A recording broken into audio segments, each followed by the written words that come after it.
Colbyjack.net is proud to present From the Flames by Trisha M. Wilson. The people of the fire, the Blesa, led by their queens, have ruled the island of Alfeyju and oppressed the Driva, the people of the ice, for more than 16 generations. With the Drivian King in hiding and little hope on the horizon, the Driva looked to one person to save them from the vile Blesa, the Diviana. According to legend, the divinely gifted Diviana will one day overthrow the Blesa and restore the Drivian King to his rightful throne. But with the search having lasted for more than 400 years, will the Diviana ever come to light? Willow is the slave of the Raskpil family. But at the age of 4, 20 years have passed since her life irrevocably changed. Her existence is no worse than any other slave, but within, Willow wonders if there isn't something more she should be doing with her life other than serving the ungrateful.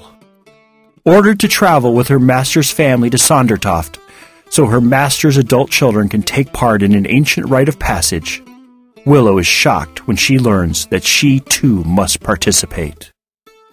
Will she fail, as all before her have? Will she rise to the challenge and become stronger after passing through the flames?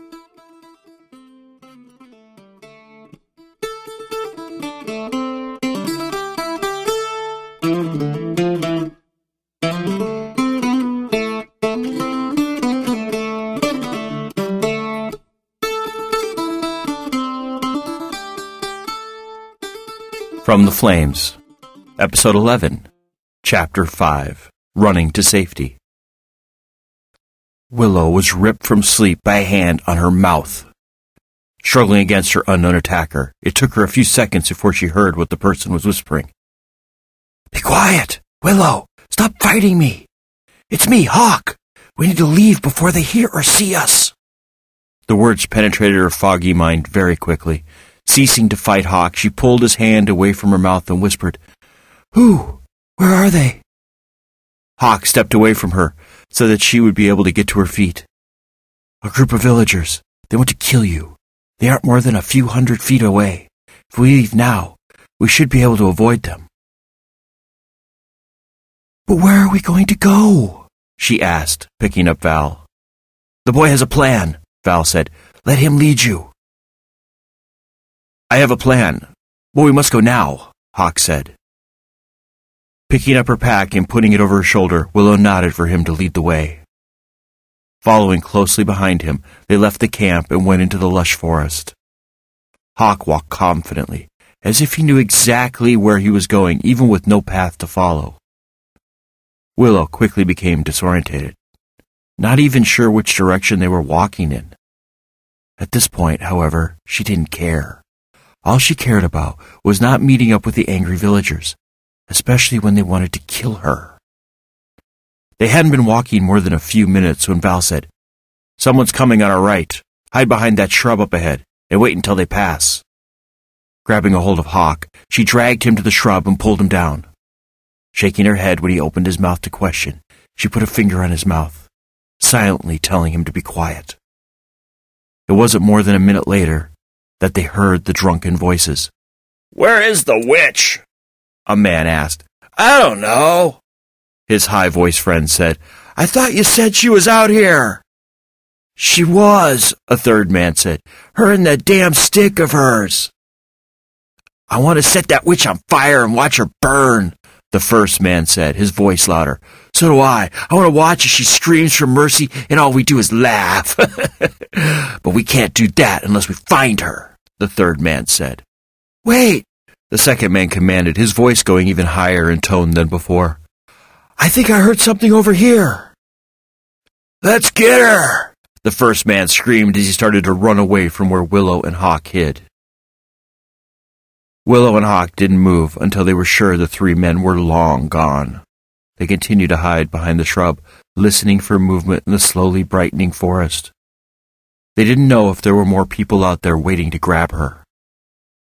"What are we going to do?" Willow asked Hawk in a shaky voice. Waking up to danger was not the way she wanted every morning to start. "Your ship is not too far from here. If we can get to it, we'll be safe," Hawk whispered, peeking over the bush. "My what? I don't have a ship," Willow said, wondering if Hawk had hit his head on a rock when she hadn't been looking. "Yes, you do. I'll explain on the way, but right now we need to move." Slowly rising to his feet and looking around to make sure that they were alone, Hawk signaled to Willow that it was clear. Running side by side, they moved as fast as they could, putting as much distance between them and the men hunting Willow.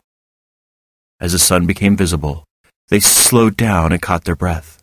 Breathing hard, Willow said, "Explain about the ship." "Remember the ship you were looking at yesterday, and how you asked me if it were mine?" Willow nodded. "And you remember how I told you it belonged to someone of more power and esteem than myself?" Again Willow nodded. "What I meant was the ship was created for the Diviana, and since you are she, then the ship belongs to you." "The ship is mine? But how did you know that the Diviana would be found this year, as opposed to any other year?" Willow asked, not really believing that such a beautiful boat was hers. "There had to be some mistake. People didn't give away ships, especially ones of such beauty and craftsmanship." "I didn't. Every year since I was 10, I have traveled with the ship and her crew to the festival. All of us waiting until the person we were looking for was revealed," Hawk said. "Wait," Willow said, suddenly stopping in her tracks. Hawk also stopped and looked at her, waiting for her to continue. "Aren't we supposed to stay out of town?" Hawk looked confused, so Willow clarified her statement by saying, "The last time I saw the ship, she was in Sondertoft's port. You just said we would get on the ship and sail away. How can we when it's still in port? A port that is attached to a town that harbors people who want to beat me up and burn me at the stake." Hawk smiled and said, "I obviously forgot to tell you that she's no longer in the port. When I saw your welcome yesterday, I realized we might have problems with the townspeople. I arranged for the ship to leave port and move up the coast to a small inlet. That's where we're headed. The ship has had more than enough time to get there. It will set sail the second we are aboard. We just need to get there." "Oh," Willow said, stunned at Hawk's foresight. "Val was right. You really do have a plan." "Of course I'm right, Missy. I'm rarely ever wrong," Val said in a hurt voice. "I'm so sorry I ever doubted you, oh wise one," Willow said aloud, trying to hold back laughter. "What did he say?" Hawk asked. "Val told me, in no uncertain terms, that he's rarely ever wrong, so I should never have doubted him." "Yes," Hawk said with a straight face, but with laughter in his eyes. "With ones as old as him, you should never question them or hesitate to believe them." "You shouldn't be laughing at me," Val growled. "Why, I oughta—" "Oh, look there," Willow said, cutting Val off. "That's the ship, isn't it?" One of the ship's masts was visible over the hill in front of them. "Yes, that's her." Together they walked around the hill and down toward the sand and gravel shore. The ship was beached on the shore with its nose firmly embedded in the ground. The weathered gangplank ran from amidships to a large rock, which was a few feet away from the ship. The rock was flat on top and gently angled up from the shore. It was almost as if the rock had been placed there for a ship to rest the gangplank on. Willow paused for a moment to admire her. The deep red color of the hull shone brightly in the sun's morning rays, making the engravings stand out more than she'd ever seen them. To get a better look, she took a few tentative steps it took to have the hull right before her. Raising a hand, she traced the engravings. The wood was smooth, while the engravings were flawlessly executed. She couldn't see one place where they'd been repaired. Continuing to move her hand along the engravings, something within her told her that she'd seen this pattern before. But not on a ship. For without being told, Willow knew that this ship and her unique carvings were one of a kind, never to be duplicated again. A breeze fluttered around her, brushing her dress around her legs. When Willow looked down to straighten her dress, her eyes were drawn to the embroidery, the amazing gold-threaded needlework which decorated her clothing. With a small gasp, she looked back at the ship and realized the design was the same. Yes, the design on the ship was larger and more intricate. However, Willow could pick up the same pattern, the same flawless curves. the same beautiful attention to detail.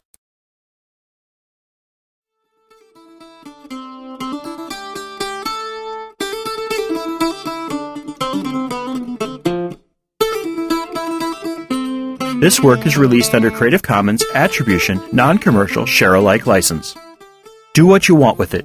Remix it, re-record it, transcribe it, share it. Just don't sell it or change the terms of the license. Your creation must be released under an Attribution, Non-Commercial, Share-alike license. Thank you for listening and have a nice day.